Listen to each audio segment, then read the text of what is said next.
శ్రీ బాల త్రిపుర సుందరి దేవి కుంకుమార్చన యాగంలో పాల్గొనండి. సర్వ కష్టాలు తొలగి శుభ ఫలితాలు పొందండి. నమస్తే కామేశ్వరి గారు. నమస్తే నవీన గారు. మేడం, మరి మాకు ఈరోజు ఒక నమ్మకానికి సంబంధించినటువంటి కథ చెప్తారా? అలాగేనండి. ఒక గ్రామంలో ఒక తెలివైన వ్యక్తి ఉంటాడు. అతని పేరు వీరయ్య. పేరుకు తగ్గట్టే వీరయ్య కదా, మంచి వీరుడు కూడా. అన్నిట్లో అంటే పోటీల్లో కానీ ఏదైనా ఒక పని చేయాలి అంటే ముందుంటాడు. అన్ని సాధిస్తాను చేస్తాను అని చాలా ఆత్మస్థైర్యం కూడా కలవాడనమాట. అయితే ఇతనికి ఒక సమస్య కూడా ఉంది. సమస్య అంటే ఏంటంటే లైక్ సైకలాజికల్ ఇష్యూ. ఇది సాధారణంగా చాలా మందిలో జరుగుతూ ఉంటుంది ఇలాంటివి. తను గొప్పవాడే, తను ధైర్యవంతుడు, తాను అన్ని పనులు చేయగలడు, అన్ని సాధిస్తాడు. కానీ ఈ విషయాన్ని బయట అందరూ మెచ్చుకుంటుంటారు కదా, అబ్బా నువ్వు చాలా గొప్పవాడివి, నువ్వు బాగా చేస్తున్నావు అనగానే వెంటనే ఏమంటాడు, అవును నేనే సాధిస్తాను, ఎందుకంటే ఇది నా సామర్థ్యం అంటే అంతే తప్ప ఇందులో ఇంకా ఎవరి ఇన్వాల్వ్మెంట్ లేదు. అంటే దేవుడి ఇన్వాల్వ్మెంట్ కూడా లేదు, దేవుడి దయ ఏం కాదు. ఇప్పుడు ఎవరైనా అన్నారనుకోండి, బా నువ్వు గ్రేట్, గాడ్ ఈజ్ గ్రేట్, నువ్వు చాలా చేసావు, ఇందులో గాడ్కి సంబంధమే లేదు. దేవుడు ఏం చేస్తాడు, మనిషే సాధించాలి ఏదైనా. కరెక్టే, సాధించడము ఏదైనా మనిషిలో ఉంటుంది, కానీ దైవ బలం అనేది కూడా ఒకటి ఉంటుంది, భగవంతుడి సపోర్ట్. భగవంతుడు అంటే ఎవరు? నమ్మకం. ఆ నమ్మకమే కదా మనల్ని ఎంత దూరానికైనా తీసుకెళ్తుంది. కానీ ఎప్పుడు డిబేట్ చేస్తూ ఉంటాడు అందరితో కూడా.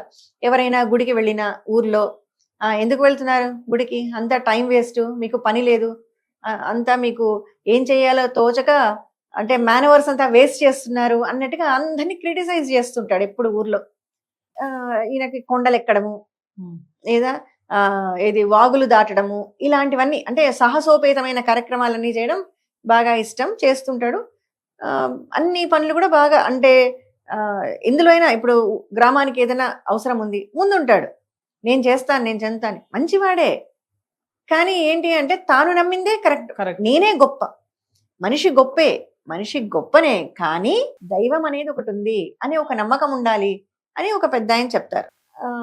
సరే ఇలా జరుగుతూ ఉన్నప్పుడు ఒక రోజు ఈయన ట్రెక్కింగ్కి వెళ్తాడు. ఓకే, ట్రెక్కింగ్కి వెళ్ళినప్పుడు అదేంటి, అది మంచు పర్వతం అనమాట. అంటే ఎప్పుడు మంచు ఉండదు.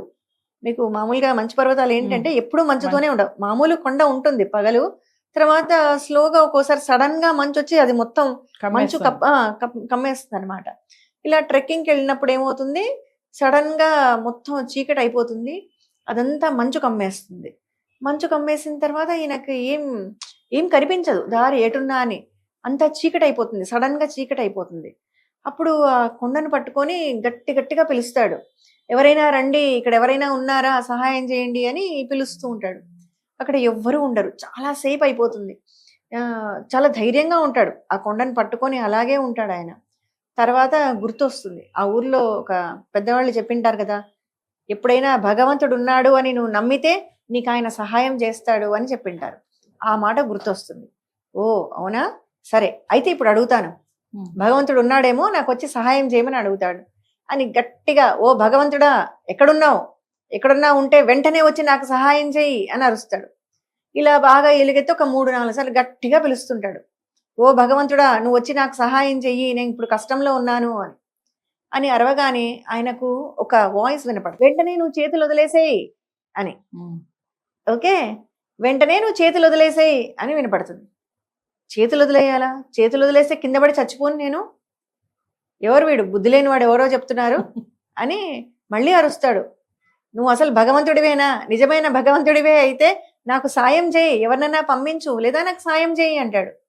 మళ్ళీ వినపడుతుంది అదే గొంతు, నువ్వు చేతులు వదిలేసేయి అని. వినడు, చేతులు వదిలేస్తే నేను చచ్చిపోతాను అని అంటాడు. అని అలాగే గట్టిగా మంచుకొండని పట్టుకొని చనిపోతాడు. పొద్దున అయ్యేసరికి ఏముంది, మంచుకొండని పట్టుకుంటే గట్టిగా చనిపోతాడు అతను. పొద్దున అవుతుంది. ఆ దారిలో కొంతమంది వెళ్తూ ఉంటారు, వెళ్తూ అట్లాగే నిలబడిపోయి ఇలా చూస్తూ ఉంటారనమాట.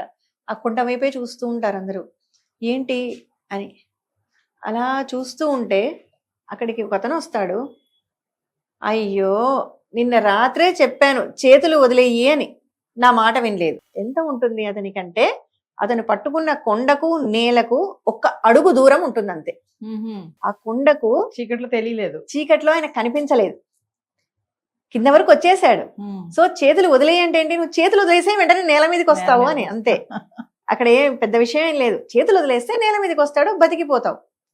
కానీ ఏంటి, భగవంతుడా అన్నావు. భగవంతుడు ఒక మనిషిని పంపించాడు నీకు, నువ్వు నమ్మలేదు, అంటే నమ్మకం లేదు. చేతులు వదిలేస్తే నేను చచ్చిపోతాను అనుకున్నావు తప్ప, చేతులు వదిలేస్తే నేను బతుకుతాను అనే ఆలోచన అతనికి రాలేదు. అప్పుడు అది చూడగానే అందరూ ఆశ్చర్యపోతారు. అయ్యో ఇంత కిందకున్నాడు, ఒక్క అడుగు వదిలేసింటే కిందకు వచ్చేవాడు కదా, ఇక్కడ చనిపోయాడే అని అందరూ వింతగా చూస్తుంటారు అనమాట. నమ్మకం, అలా నమ్మకం ఉండాలి దేని మీదైనా. నమస్తే. నమస్తే.